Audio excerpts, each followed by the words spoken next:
Hey guys, welcome to the Deeper Bible Podcast. We're all about going deep into the scriptures and into big ideas in philosophy, theology, culture, with an eye to how it lands in our everyday world. So thanks so much for being here. And if you believe in what Deeper is doing, we'd love you to consider making a one-time or recurrent donation because your support helps us create more episodes, build our team, reach more people. It's a very easy action step. Go to deeperbiblepodcast.com/give. And also, if you find this episode helpful, we'd be grateful if you'd click like or subscribe to our channel, leave a comment, drop a review, share with your buddies, all the things. That just helps us in what we're trying to do. So our topic today is this. It's a spiritual survival guide for election season. A spiritual survival guide for election season. We're in the home stretch right now of the 2024 elections. It's all anybody's thinking about. The whole universe is on election channel 24/7. It's the madness of crowds is on full display. But the question we want to think about today is, in the middle of a moment like this, how do you manage your interior spiritual world in a way that is wise, in a way that is centered? How do you keep your ballast when there's a lot of cultural pressures all around us? And here with me to talk about this is a dear friend of mine. This is Aditya Pai. And Pai, let me brag on you for just a moment so you don't have to do it later. So Pai is he's a practicing attorney in Southern California. He works in many areas of law. He's an aspiring politician as well, and we're going to talk about that. He was born in India and then immigrated here with his amazing parents as a kid. And he's kind of an academic rock star. He went to Claremont McKenna College, where he was a student body president. Then he was at Harvard Law School, where he did a JD, and that's where he and I overlapped for a few years. We were roommates, actually. We lived in the same townhouse. And then he went on to Cambridge University, where he did a master's in intellectual history. And Pai is one of the most thoughtful people I know about what it means to be a citizen. What does it mean to integrate being a human being with being part of a polity? And so, Pai, thanks so much for being here. And thanks, Ryan. Very kind benediction. Oh, it's all right. It's not your funeral. I'll be even better at your funeral, bro. So, Pai, before we get into it, do you remember how we met? The night that we were introduced to each other, do you remember that? I do. Tell me about it. I want to see if our memories sync up here.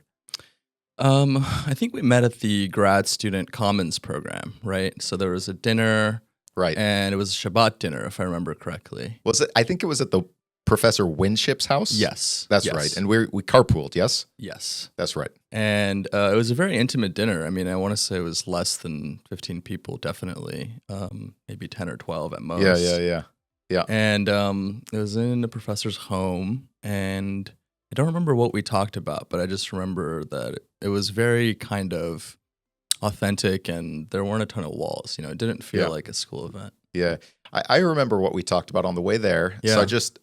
So there's Harvard has like this graduate school events sort of extracurricular thing that you can sign up for. Anyways, so we didn't know each other. Was it Montana? It was Montana. We're sitting we're sitting in the car on our way to this thing. We never met each other. Yeah. And I find out this guy's worked on Montana gubernatorial elections. Like he's a political operator in Montana. I grew up in Montana. Just one, but yes. And he spent time in my hometown of Kalispell. Yes, I love Kalispell. And so we had a lot to talk about. And how many times has that happened to you, by the way? Not many. There are not many people that are, I know Kalispell. Yeah. Probably not something you hear that often. Exactly. So we became buddies, and that was during your first year of law school. Yes. And then in your second and third year, we were roommates. Yes. And so... and you were older and wiser and still are and always will be. I remember, so Pai and I both fancy ourselves to be aesthetes. We both fancy ourselves as men who can appreciate beauty.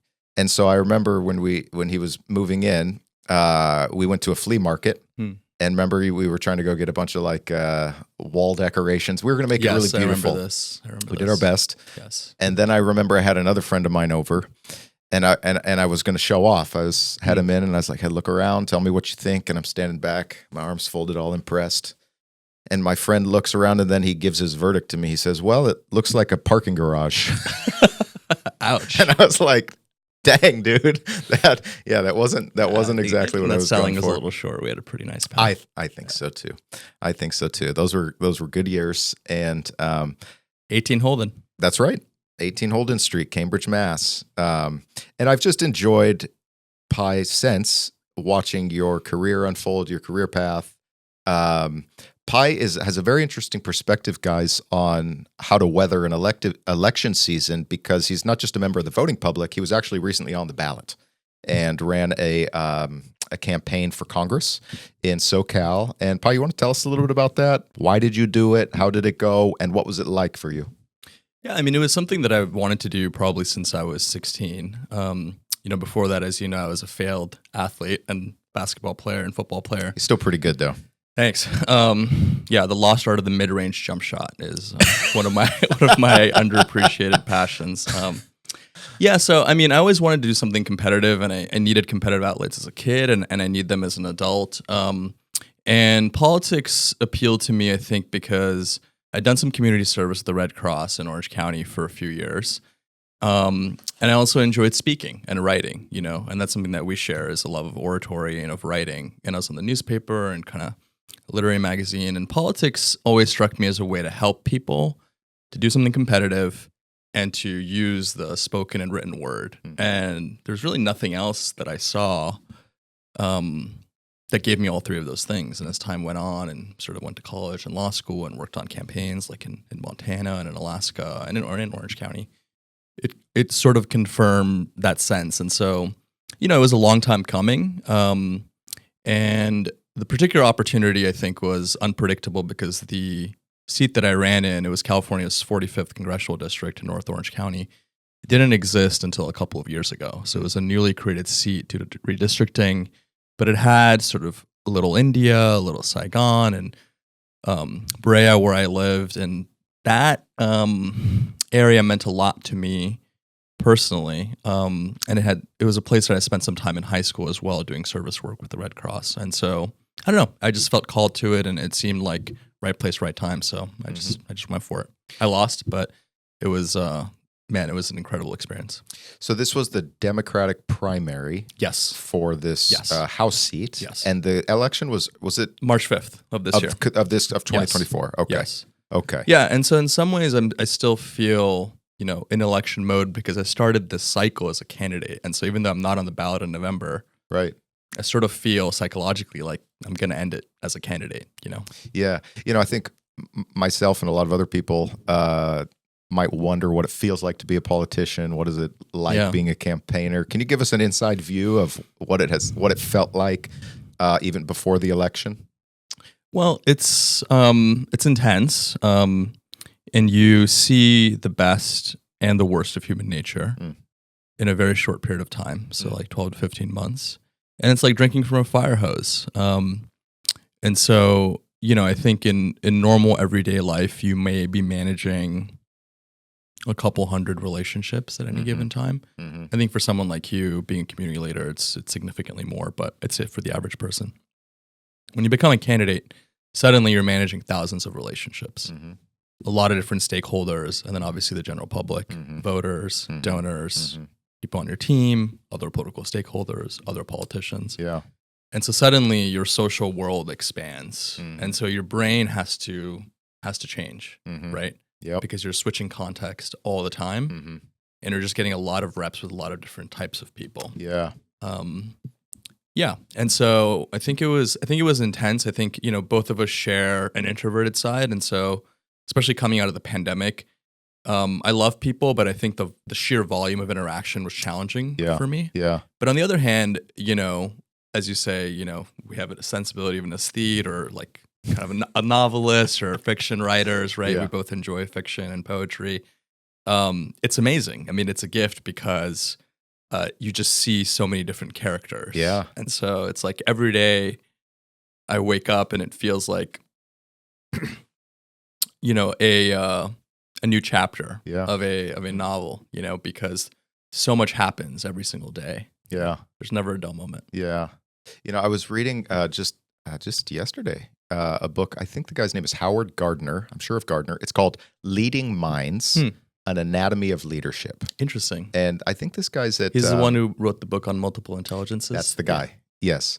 I like him. Yeah, it's and in this book he talks about how he kind of takes his cue from Freud and Jean Piaget, psychoanalysts of early children. And basically the idea is that however old we grow, we're still dominated by our inner 5-year-old mind with some very basic scripts.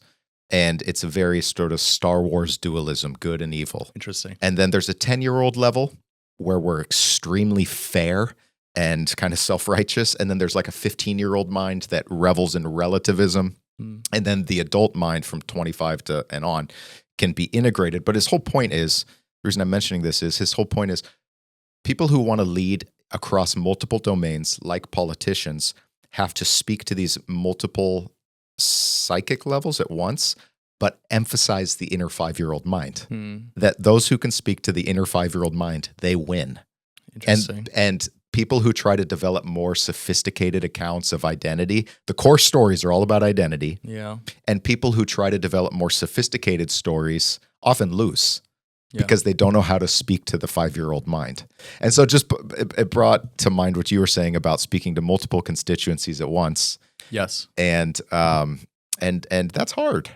That's hard. Yeah, it is hard. And I've found that sort of leading with your ability to listen isn't a bad way to approach it, because you're not going to agree with everybody on everything. So one of the little things I would do is, because you would be on tons of phone calls every day, especially for fundraising, is when the other person was talking, I would hit mute on my phone, because especially as a younger people talking largely to older people, I just wanted to be very careful not to interrupt. Yeah. And so the only way to make sure that didn't happen was I would just take away my ability to do it, right? And so even if I accidentally blurted something out, they didn't hear it. Okay. And so I had little tricks like that help me, I think, connect with people, because, running as I was 31 at that time when I had started the campaign. No one expects you to know everything. And you shouldn't. It's actually not the right way to approach it. That's a turnoff. Yeah. Yeah. Exactly. Now, your campaign very briefly made national media. Yes. For a very interesting fiasco. Do share. Yeah. So I wrote an email that I didn't intend to send, but that got sent out by mistake, and everybody read it. And it talked about the struggles that I was having in the campaign. And it's very funny now that the word joy is sort of so prominent in political discourse, in the presidential campaign. Interesting, yeah. Because at that time, that was not top of mind for anyone, and it wasn't even really for me. I mean, it was just sort of by happenstance how I ended up expressing it. But what I said was that I was feeling a lack of joy in the campaign. And there were a lot of reasons for that, but I think the primary reason was that I didn't feel connected spiritually in the way that I wanted to my constituents. So the campaign up to that point, I was 3 months in, felt very transactional. It was kind of all about money. We raised a lot of money quick. We raised $100K in the first month, and we're on a good trajectory fundraising wise. But that was sort of about it. And I hadn't built out my platform yet, so the candidacy felt hollow, and I hadn't really gotten to know, the 14 or 15 cities in the district. Because it's a geographically vast district. And so I felt disconnected from the people that I said I wanted to serve. And so, I had a lot of struggles with sort of, what is the point of this, and should I continue? Is there a way to do this that aligns with my values, or is this actually just not the right fit? And that wasn't really a question I was expecting to ask, because, as you know, this is something that I'd wanted to do for a long time. But I think in the interim, since I was 16 to then, 32, is like I changed a lot, and politics changed a lot. And so I had to sort of reconfigure where I fit. And that meant, I think, changing a lot of the way that I ran the campaign. So that's sort of what happened subsequently. So you drafted this email as a thought experiment to say, I'm struggling.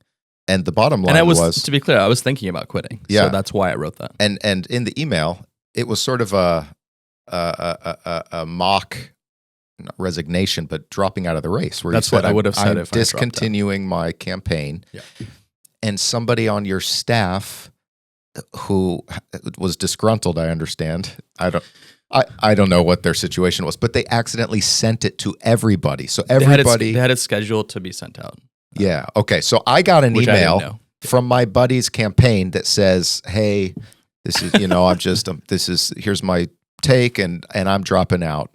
And I get on the phone and I'm like texting him like, "Hey, bro, I'm with you, whatever." Yeah. And you're And like, I was on the elliptical, and I was you're like, yeah, he's doing his exercises, and he's like, "That's not true." yeah. And so you had to walk it back very publicly, and it made national news. Yes. What outlets were you in? I mean, it was everywhere. It was The Hill, Politico, NBC. I think it was briefly on NBC or one of the channels on TV too. It was on San Francisco Chronicle, I'm pretty sure. It was local. Yeah, San Francisco Chronicle, local, and the Orange County Register. So it was pretty much every publication that covers politics. And it was, I mean, initially it was like horrifying. Yeah. So I'll tell you a very funny story about sort of how I was like, obviously I freaked out and I got a bunch of phone calls and voicemails from reporters, but I was like, I'm in no condition to talk to any of these folks because like I'm not mentally, in the right headspace because this has just kind of blindsided me. So I left the gym. I went home. I had a shower, made myself a cup of coffee. And then I played a full game of Madden on my Xbox because I was just like, I just have to mentally get into place where, I'm locked in and sort of like relax. And this is one of the things that just relaxes me is, playing video games. So that took about 20 minutes. And then, I talked to a couple of people just to make sure that I had, the right preparation in terms of the message I wanted to convey. And then I just started calling everybody back. And so I called every reporter that left me a voicemail. I just called them one by one and just did interviews explaining what happened. But then also not backing away from the content of the message because I thought the message was important, which is that politics right now feels hollow. It feels toxic. Right. And I, as a first-time candidate, I'm not enjoying it. And I'm not going to pretend to enjoy it. Right. But what I am going to do is try to improve the campaign to bring people in who similarly feel alienated by our politics. Right. And people who don't feel represented, and especially people who don't even vote because they look at what's going on and they say, there's nothing here for me. Right. This is a waste of my time, which is how I was feeling at that time. Yeah. And so I thought, if I could channel that would be an interesting campaign. Mm-hmm. And paradoxically, that would be a campaign that I would want to do. Right? Yeah. After I saw your follow-up, I thought, did you plan this? People ask me that. I was like, that's actually a pretty brilliant stunt. Yeah, I did not. And I don't think it would have worked if I had, but it actually did teach me a lesson about how the media works, which is, if it bleeds, it leads, right? So if you're doing well and, everything's going great, right, there's not going to be news stories written about you. Right. Because they don't want to give you free media. They don't want to help your campaign. Right. But if you light yourself on fire, well, that's something that's interesting to them. And so if you want to wonder why we have the politics that we do, there's your answer. Yeah. It encourages, attention-seeking behavior, positive or negative. Yeah. But usually negativity is easier to sell. Right. As you and I were in dialogue, Pi, during that time and then afterwards, you mentioned many times a particular passage from the Bible that you like, this is my anchor. This is keeping me sane. And it's in the book of Ephesians, chapter 6. And the armor of God. The armor of God. Yes. I was wondering, would you mind reading that for us and then just sharing a little bit about what it has meant to you? Of course. So we got it here. So this passage was given to me by a mentor who lives in Washington, D.C. And has spent time in the political firmament. Mm-hmm. And he's older and wiser. And when I shared, how I was feeling, which is that I felt, almost polluted by the political environment. I'd gone to the Democratic convention in Los Angeles, and at that event, and I'd just come back from a trip from D.C. before that email went out, and I felt that many of the people involved in politics were not there for the right reasons, and we're driven more by interest than by values. And so I had a disillusionment, certainly, but I also had kind of a concern, which was that would this tarnish my character simply by swimming in this water? Yes. And what I realized was that I didn't have good boundaries, that I was letting in too much toxicity, and I wasn't sort of asserting, an armor. And so this is sort of like naturally the language that I was using. And then my mentor, he said, I have, this passage that I go to often, and you need to read it, but ideally you need to read it every day. Finally, be strong in the Lord and in the strength of his might. Put on the whole armor of God, that you may be able to stand against the schemes of the devil. For we do not wrestle against flesh and blood, but against the rulers, against the authorities, against the cosmic powers over this present darkness, against the spiritual forces of evil in the heavenly places. Therefore, take up the whole armor of God, that you may be able to withstand in the evil day, and having done all, to stand firm. Stand therefore, having fastened on the belt of truth, and having put on the breastplate of righteousness, and as shoes for your feet, having put on the readiness given by the gospel of peace. In all circumstances, take up the shield of faith, with which you can extinguish all the flaming darts of the evil one, and take the helmet of salvation and the sword of the Spirit, which is the word of God. Thank you. And the most beautiful part about that for me is, you've heard the phrase, the pen is mightier than the sword. But that last line says the sword is the word of God. Yes. And that's a beautiful, I think, almost inversion of that phrase. Because it's like you don't have to choose. Interesting. And campaigns primarily are about communication. They're about language. Yeah. And so how you use language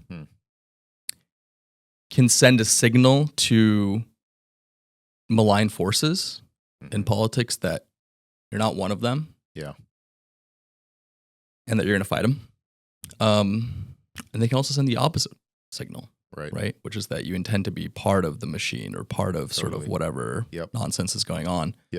And that was sort of a switch mentally, which was that I didn't want to be a cog in the machine. I sort of wanted to take on the machine. And whether that meant, winning or losing or drawing or living to fight another day, that was a project. And that was different from how I thought about the campaign before the sort of email incident.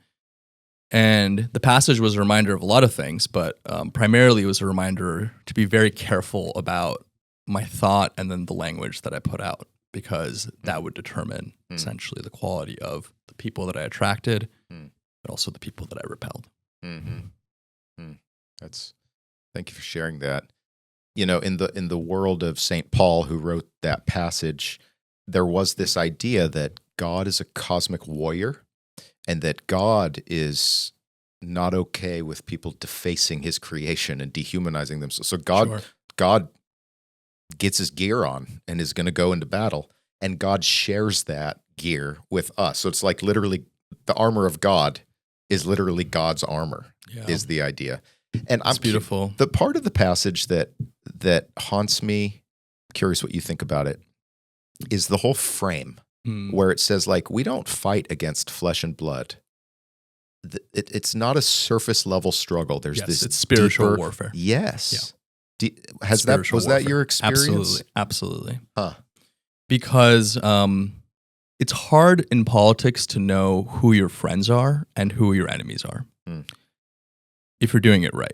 Because it's not as simple as Republicans versus Democrats. And it's not even as simple as establishment versus anti-establishment, though I think that's a little bit more helpful. I think people who are there to make a difference, even at great cost to themselves, and people who see it primarily as a career.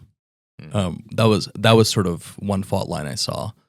But also I think it drives home that it's warfare. You know, so Clausewitz had this famous line that war is politics by other means. Yes. But then Newt Gingrich, who was Speaker of the House in the 90s, inverted it and said politics is war by other means. Yeah. And there's a certain level of truth to both of it, but it's warfare. And so you better be ready to fight. But I think what I learned is, like a good soldier, you have to be able to distinguish, first of all, who the real enemy is, because it's not always clear in a war. Yes. But also, even after you do that, you have to be able to say, these are enemy combatants, and these are the people with whom I have to exercise a certain degree of ruthlessness, because this is what I'm fighting against. But also, over here are the civilians. And those are folks I'm trying not to hurt, and actually, I'm fighting the war for them. Right. And so to them, I extend compassion and empathy and grace. And to keep both of those things in your mind and practice them simultaneously, where you say, I'm going to be a son of a bitch over here because I got to be. And I'm going to be kind over here because otherwise, what's the point of doing this? You know, the whole point is service. You know, that dance requires wisdom, and, you know, you don't get that except by doing it. And, you know, getting older. And taking the slings and arrows as they come. I heard a story once about Obama was in Israel one time, and some Israel, you know, the Knesset and the Israeli system has tons of parties, and new parties are coming on all the time, and new coalitions. It's a kaleidoscope that's always turning. And the Israeli politician was lamenting how complex it is and said, "Oh man, I wish I was an American. You've only got two parties." And Obama said, "No, we've got as many parties as you. They're all just within the Democratic Party," which is to say, this is not a monolith. There are huge factions. I mean, on the left between progressives and classical liberals. On the right between, you know, central conservatives and far right. It's a complex territory, and the way you use language is signaling who you're for and who you're against. The Democratic Party is a coalition of interest groups. You know, that's what it is. And to some extent, that's always what it's been. It's always been a coalition. And at our best, I think we are a coalition of people who share the same values and the same policy priorities.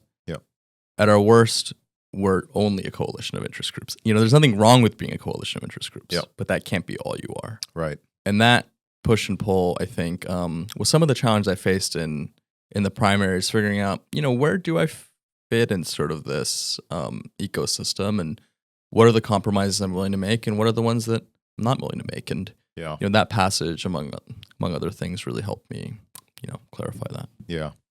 So, Pai, I'd like to share with you. I've jotted together what seems to me a few key principles to keep sane and centered for a civilian during an election season.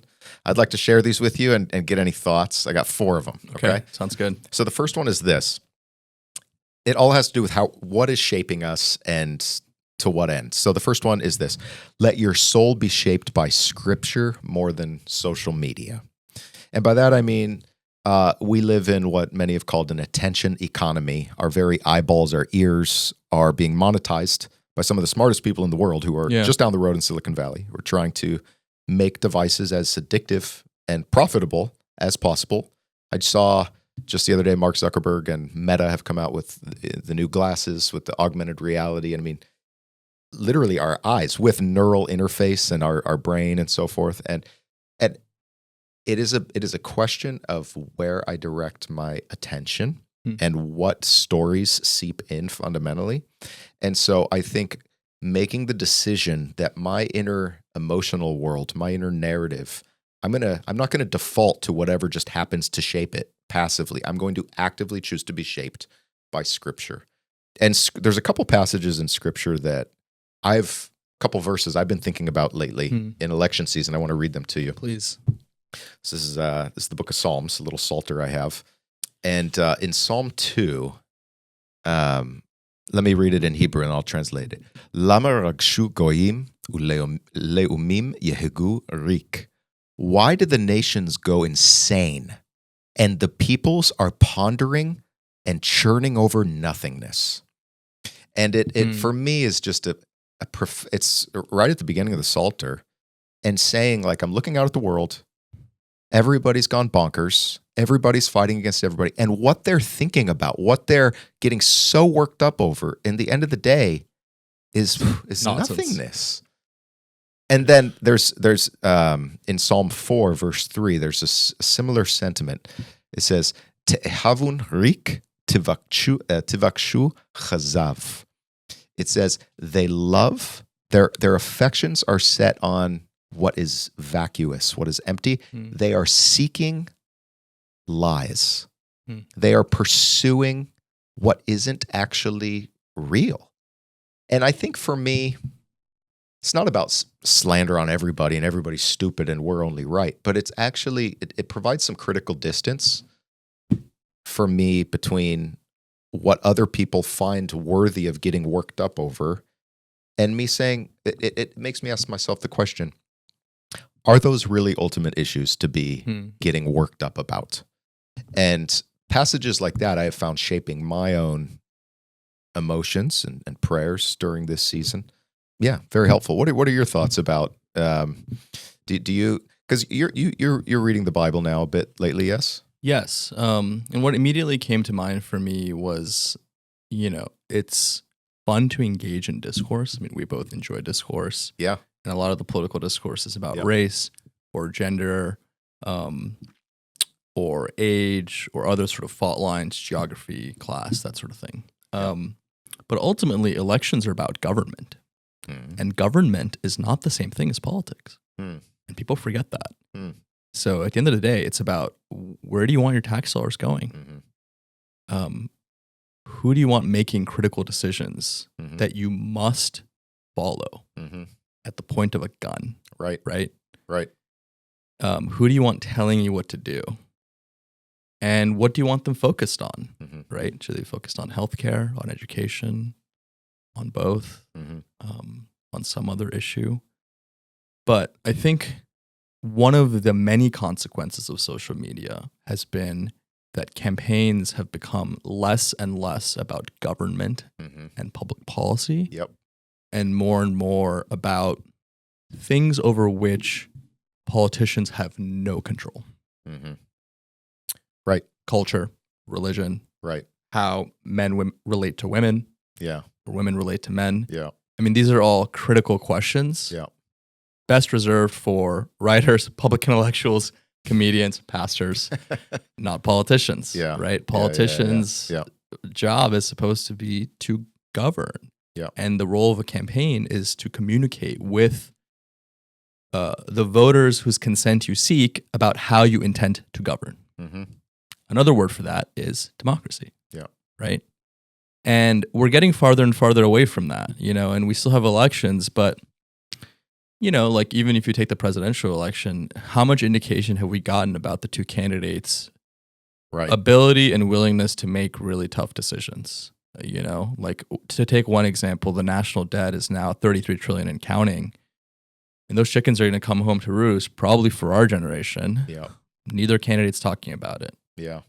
Because we're so disconnected from reality, from the actual machinery of the public sector.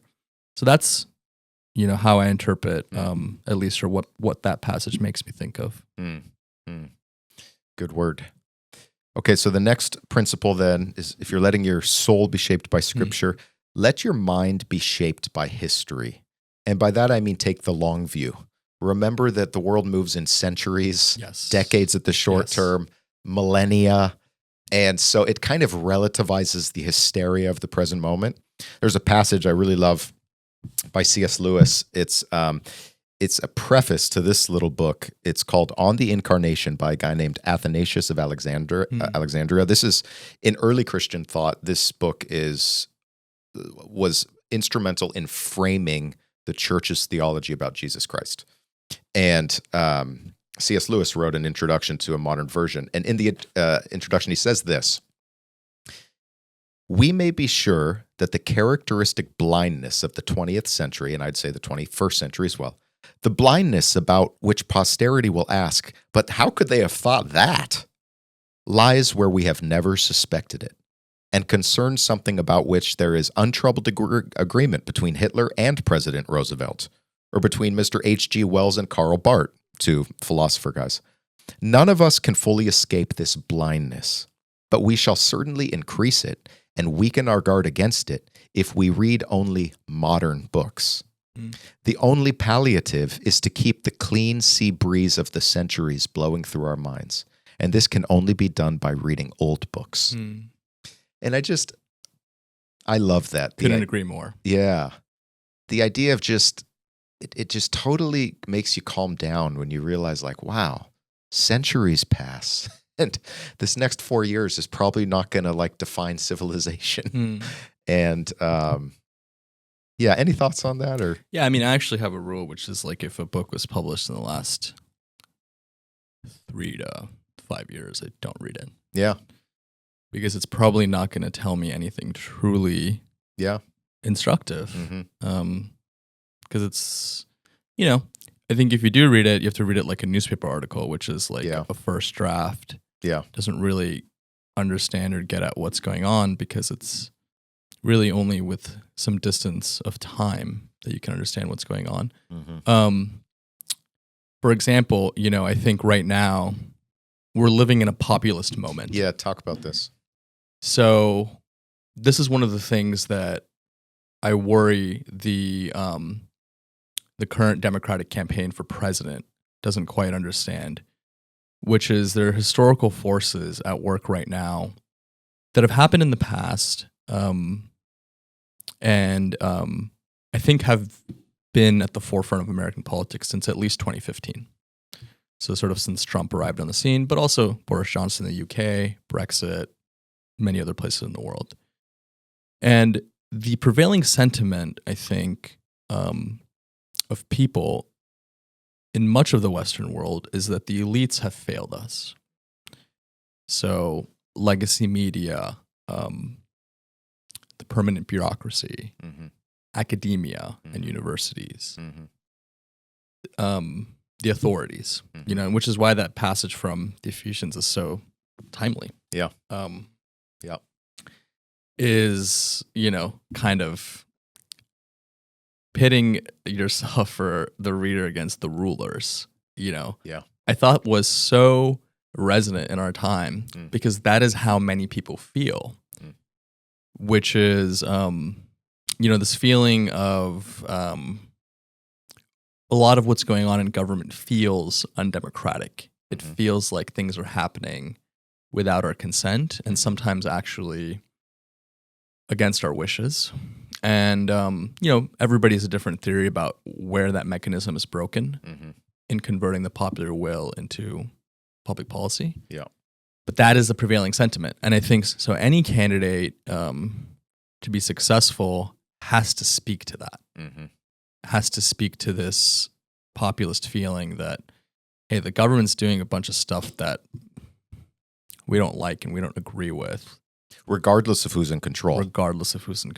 Right. So it's government as such that's the problem. Yeah. Or this instantiation of government. And the system as such. Yeah. And I think what's deeply misunderstood about Trump and his supporters is they know he's an asshole for the most part. They don't think he's a saint. They don't necessarily want him babysitting their kids. Some of them do, but a lot of them don't.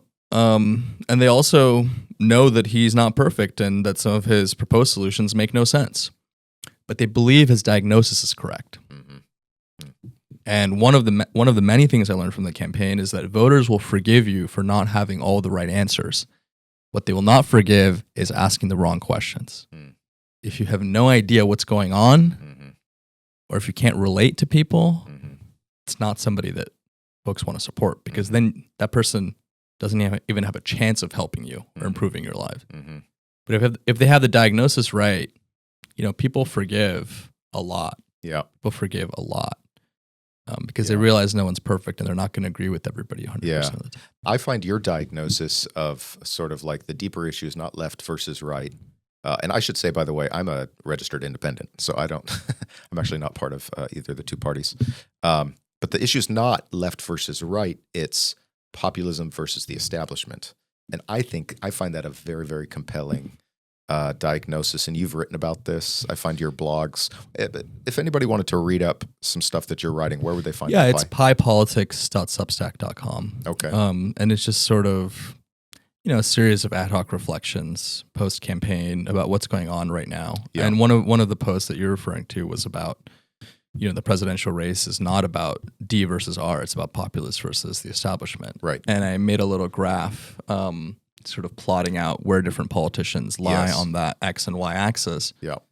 And I think once you start seeing the political world that way, things make a lot of sense. Mm-hmm. And then it makes a lot of sense why Bernie was so popular in 2016 and in 2020. It makes a lot of sense why Trump has sort of dominated political discourse for the last decade, Yeah. So, I'm a lifelong Democrat. I'll always be a Democrat. But I think at this moment, because of Trump, the Republican Party is more responsive to the populist moment than the Democratic Party is. Yeah. And that's a deep liability. Yeah. For every Democrat running for office anywhere in the country for anything. Yeah. And the ones that are successful, without betraying other members of their party, speak to that. Mm-hmm. It's an interesting Senate race up in Montana right now. Yes. Because Tester tries to play the Democratic populist. Yes. The flat prairie. I'm a prairie dirt farmer. Yeah. Prairie populist. But I don't know if Montanans are having it anymore. So it'll be. It does seem like this time it's wearing thin a little bit. Mm-hmm. Is that your sense? I think so. Yeah. I mean, when I go up to Montana, and why my is brother's that? still up there.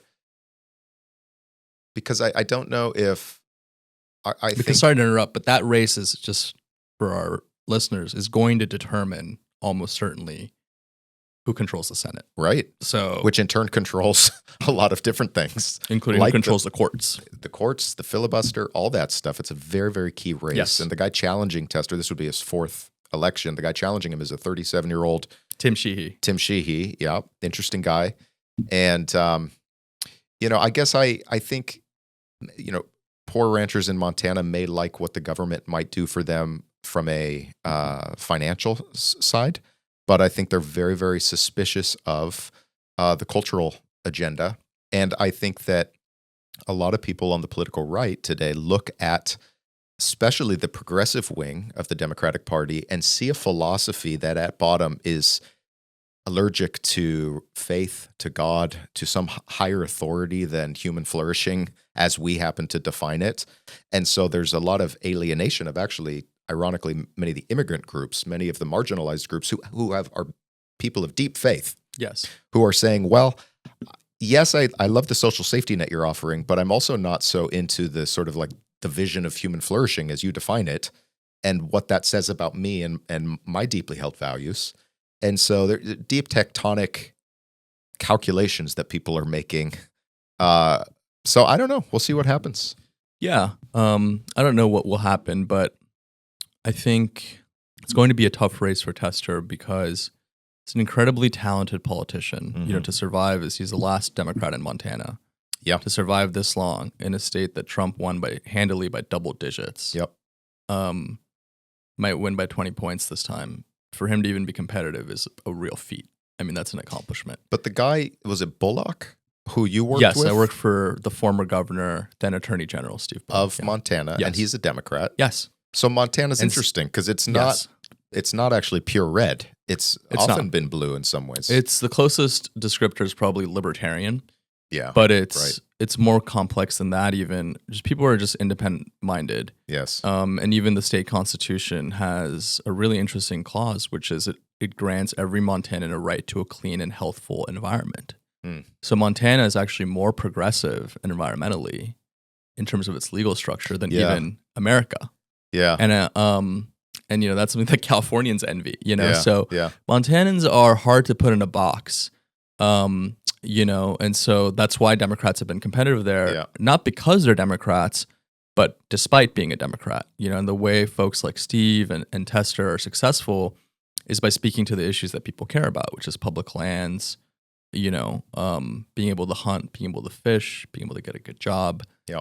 Generally being pro natural resources development. Yeah. Yeah.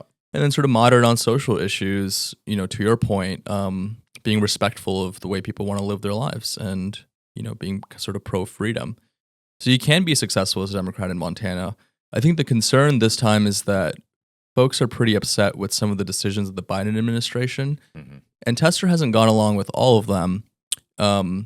But he may not have put enough daylight between himself and Biden to be able to say, I'm a Montanan first. Yeah. Which is always how he was successful in the past. Right. I'm a Montanan first. Right. I'm a politician, Democrat, whatever, second. Yeah. Like I'm a farmer. Yeah. Neil Gorsuch on the bench recently put out a book called Overruled, The Human Toll of Too Much Law. Interesting. It's a fascinating book. It's sort of like a broadside against the administrative state, but there's a big case study on Butte copper mining in Montana. Oh, interesting. Which was, early 20th century was a major, major economic powerhouse, but for a vast region, it put asbestos like in the soil, and it was causing cancer very broadly. And so it was a case study of basically the national government at the federal level forbidding state level, local level cleanup actions because it was regulated from on high, but in a way that was out of touch with what real people in Montana were going through. It's a probably 20-page case study of Butte, Montana, and how it's an example of the clash between federalism and state law. Interesting. And very, very interesting. Let me get these last two ones out here for you in terms of our so-called spiritual survival guide. I think it's important for me to let your body be shaped, your very physical being be shaped by irregular encounters with nature. Get outside, go play some basketball, go take a hike. Look at the embedded time structures in rocks and the layers. Look at tree rings. Look for the clues of time's enormity and get away, for God's sake, from the screens and get in touch. Take these things off your wrist, this sort of clock time that is so mechanized and realize there are different paces of time. And I think that just, for me, it's Sabbath. Once a week, I turn all the devices off, take off the watch, and I just submerge for hours usually in reading for me. And it feels like taking a bath. Like afterwards, I just, and I'll go up, me and my wife and daughter will go for a hike or something like that. And it's just it's a reset at a deep, deep level. And then the next day I'll turn on the news and see what happened the day before. And, but somehow my relationship to whatever pops up on my screen has now been recalibrated. And then the last one, this may sound a little cliche, but I think it's, a lot of cliches point to true things. The idea of to let your relationships be shaped by love. And I think you put it very well early on, that listening more than you speak is a very important way to show love. And you also learn more that way. You do. It's always good to assume the other guy may know something you don't. That's why I'm friends with you. I learn so much from you every time we hang out. Likewise. It's fun for me. Yeah. I like listening to you. It's the love language of nerds. It totally is. Ideas. I miss Harvard sometimes. I'm everybody around there is a weird book person. I love it. Yes. But the whole Christian worldview is based on this idea that God sacrifices in love for others, and not for his friends, for people who are in open rebellion, for people who, so loving your enemy as a profound way to overcome evil. Yes. And that's a very, very deep truth, but it works. It works. And it may get you crucified, but as St. Francis of Assisi said, that the namesake of the San Francisco Bay Area where we are, it's that he said in his famous prayer, it is in dying that we truly come to life.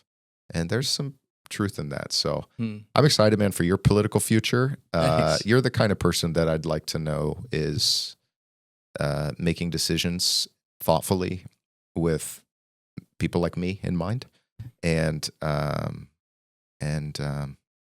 any summary comments before we put a pin in it for today?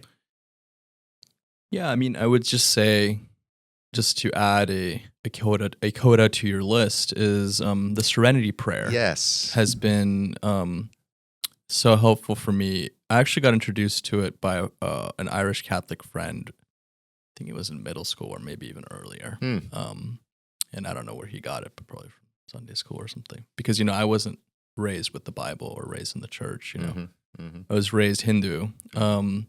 And it is more of an oral tradition, and mythology is very important. And there are sacred texts, but it's less textual. But anyways, the Serenity Prayer is helpful because it just reminds you to focus on the things that are in your control.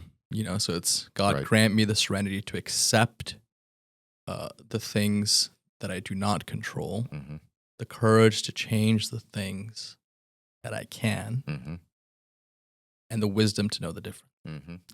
And the most important part is, cultivating the wisdom to know the difference. Yes. So, my sort of rule of thumb for folks about how to stay sane and mentally healthy while still staying informed and engaged in politics is to make sure that your agency to information ratio is very high. What do I mean by that? Say that again. That's a key phrase. Your agency to information ratio. Yes. Okay. So what I mean by that is if you are a citizen and you're voting, that's great. But if that's your only engagement in politics, don't read the news that much. Read the news or follow only to the extent that you need to make an informed decision about the candidates or the issues on your ballot. It's really not that much news. You could read it last minute before you vote, go into the booths. Because as a voter, I really think your lived experience as an American is the most valuable thing that should inform your vote, and kind of your gut judgment about the people who are running and asking for your vote.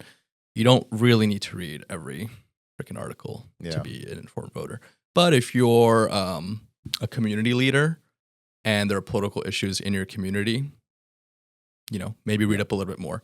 Obviously, if you're running for office, you better know your stuff. If you're a doctor, you maybe need to know some things related to health policy that may affect your practice. Or if you're a lawyer, you may be, required to follow things that are happening at the Supreme Court.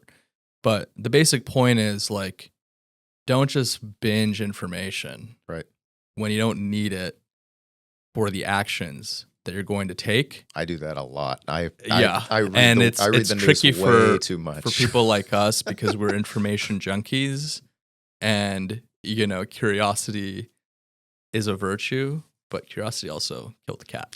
Actually, so St. Thomas Aquinas differentiates between what he calls curiositas and studiositas. Interesting. Curiositas is a deformation of desire. You have a desire to learn, but curiositas is the unbounded, undisciplined pursuit of knowledge.